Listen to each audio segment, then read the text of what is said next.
Hi friends, welcome to Shinnu vlogs. இன்றைக்கி நம்ம evening snacks தான் பார்க்க போகிறோம். பொட்டேட்டோ ஸ்மைலி எப்படி பண்ணலாம் பார்க்கலாம் வாங்க. 2 உருளைக்கிழங்கு வேக வச்சு எடுத்துக்கோங்க. 1/2 ஸ்பூன் பெப்பர் சேர்த்துக்கலாம். கொஞ்சமாக கார்ன்ஃப்ளவர் மாவு சேர்த்துக்கலாம். உப்பு சேர்த்துக்கலாம். ஒன்றா கலந்துக்கலாம். உங்களுக்கு தேவையான பிரெட் கிராம்ஸ் சேர்த்துக்கலாம். சில்லி பவுடர் சேர்த்துக்கலாம். நான் இது எதுவுமே ஆட் பண்ணல. கொஞ்சமாக தண்ணி சேர்த்துக்கோங்க. பரட்டிக்கோங்க.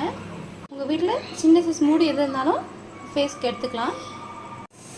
இது போல் ஷேப் பண்ணிக்கோங்க.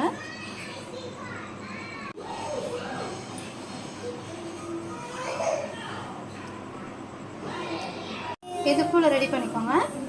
இப்போது ஒரு கடாய் வச்சுக்கோங்க. இது மீடியம் ஹீட்டில் இருக்கட்டும்.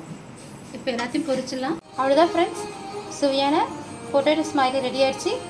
நீங்களும் உங்கள் வீட்டில் ட்ரை பண்ணி பார்த்துட்டு எப்படி வந்திருக்குன்னு கமெண்ட்ஸில் சொல்லுங்கள். மறக்காமல் சேனல் சப்ஸ்கிரைப் பண்ணுங்கள். பாய்.